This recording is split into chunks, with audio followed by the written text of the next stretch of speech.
Hey, doing? This is Coach DeCarlo. Today we're going to talk briefly on everyone is yourself pushed out. We had some dialogue in the Facebook group. Basically, a young lady had experienced some trying events in her relationship, and so we wanted to kind of just talk about relationships. And somebody had asked the question, well, somebody made the statement, of course, is that, of course, you thought this into being. Now, in part, God's the only creator, and of course we're all a part of God. I think sometimes we look at the process and, we look at the tools and the things taught by Neville and we see it solely on a one-dimensional thing. The thing is, everybody's creating. So as Khalid Gibran says, even the person, the victim, and the person doing the victimizing are all creating. We're always creating. So what am I saying? Yeah, the individual had her part to play, of course, in a relationship, but the abuser or the person that's also let's say the predator, she also is a creator. So God's the only creator, and he's made up of 8 billion people that we call gods individually as far as also collectively. So as being gods, we're all creators. Now, the problem with most of us creating, Mr. Linda will often say this, and this is so true. We're either choosing or we're being chosen for. 97%, if not greater, of the population is being chosen for. So I remember talking to a lady one time, and she said, when I entered into relationships, when people came into my life, I thought because they came into my life, they were supposed to be there. So she never questioned. But you're creators. And so we're given to choose. So if you have somebody in your life that's, let's say, not healthy, now it's easy to say, well, I attracted that person into my life, but we also are given to choose to repel that person from our lives. And so when we're talking everyone is yourself pushed out, I don't want us to take on a victim mentality. I think that a lot of times we hear everyone's yourself pushed out, then it almost sounds like faith. And I don't mean faith, but faith, F-A-T-E. As if we have no choice because, we're vibrating at this level and we can't choose anything different. And I'm here to say that's just not so. If we're always thinking ahead of our evidence, then what we do at that point, if we have someone in our life that's not healthy for us, then we have an option to choose differently. We can choose lovely and of a good report. We don't have to be locked into the current circumstances. So if we attract somebody that's not healthy for us, then we can begin thinking about what we want to attract if that's not what we want to attract. Some people like bad boys, some people like bad girls, so they want to attract, that type of individual into their life. I can remember a gentleman talking to me years ago, and he says, Coach, I always seem to attract this certain type of woman. And so we were out eating lunch. And so many beautiful women had passed this particular person. And the funny thing was, when the person that he was attracted to, this certain type of woman, came by our table, he almost broke his neck looking, at that particular type of woman. My point is, we attract, of course, what we're attracted to, but sometimes the thing that we're attracted to may not always be healthy for us. So sometimes we may want to change what it is that we're attracted to. If, for example, the woman that may be attracted to bad boys or men who cheat, if that's the kind of person that you're attracted to, of course, then you got to realize that, of course, that's the kind of person. Sometimes we got to change our taste. We have to change our appetite and say, okay, that type of person isn't good for me. So since that type of person isn't good for me, then I'm going to attract something different. We don't have to feel like we're locked into a particular type of person. We don't have to feel like that we're solely a particular type of person. We are spiritual beings having a human experience. With that being said, we can change our desire. We can change what we're attracted to. If we come from a place of, let's say, poverty, for example, we don't have to continuously find ourselves in a place of poverty. At any moment, we can say, what? I want to take on a lifestyle of abundance. The challenge with most of us is because we've never challenged what it is that we believe. We were indoctrinated as kids. We were socialized by our communities, by our families, by our educators. Soon we stepped into the workforce and we were educated by them. We were even educated by, the first person that we were in a relationship with. So all of those things conditioned and made up our belief system. The wonderful thing about a belief system is it can be changed. Far too often, we believe that belief system is who we are, and of course we think that that belief system is fixed. What I'm here to say is that it's not. So if you were attracted to a certain type of person, you can change. If you desire more abundance, then you can change a poverty mindset.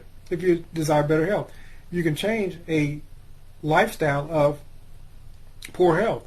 Now, what I'm not saying is that you solely just think about those things. You have to be about those things. You have to take on the new attitude, the new personality, the new state of a person that attracts a more loving relationship.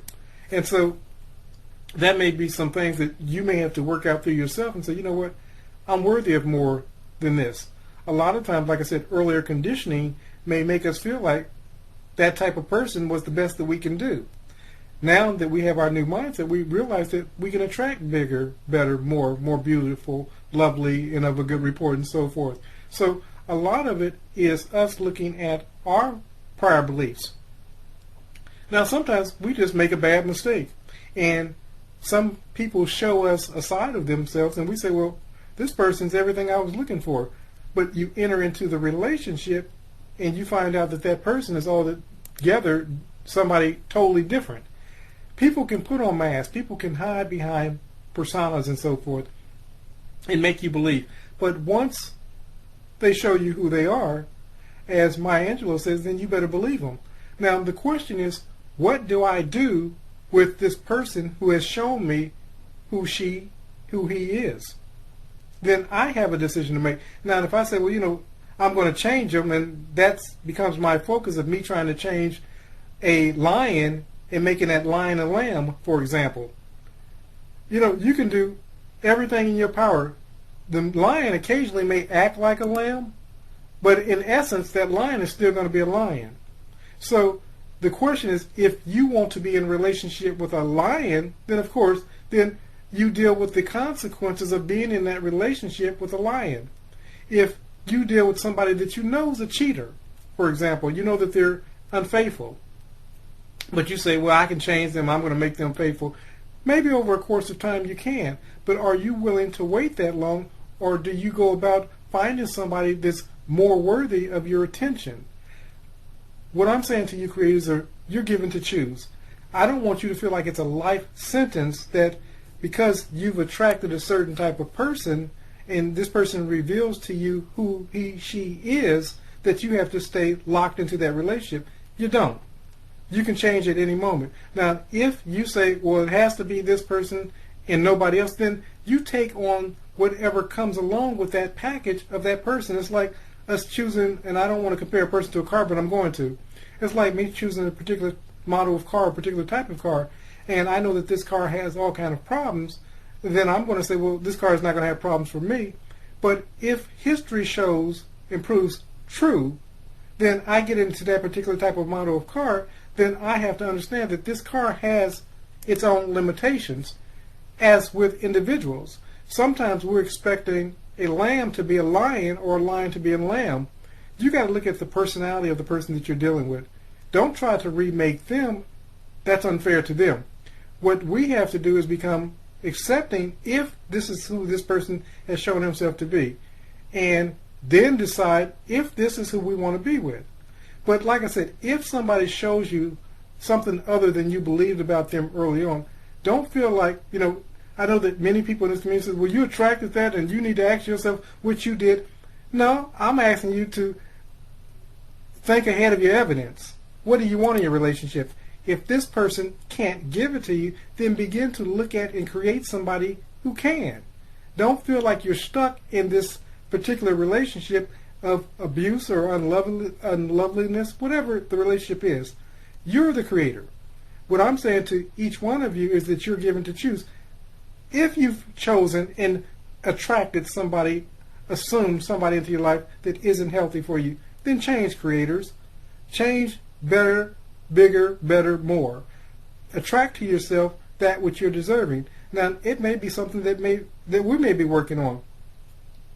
So if there's something that I need to overcome in my own thinking, then I need to look at that. Maybe there's something in me that's attracted to that type of person. Then maybe I need to look at that. But the only thing that I'm saying to you as a creator is don't feel like because everyone's yourself pushed out, you're also them pushed out. Everybody pushed out. We're all creators. We're all connected to the one source known as God.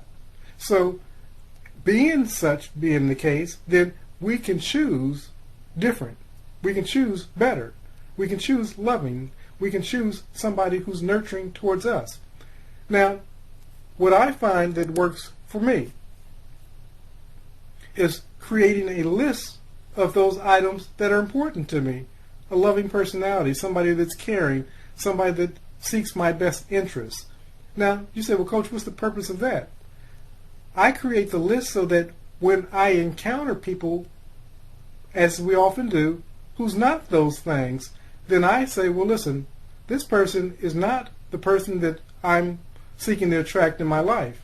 I remember somebody, years ago when I was in a church environment, this gentleman had approached this young lady, and he says, God told me that you were going to be my wife. She said, well, God hadn't told me anything, so she moved on, and of course she married somebody else. What am I saying that story to you for? You're given to choose. Just because you may attract somebody into your life and you find that that person doesn't have your best interest, for example, you can choose different.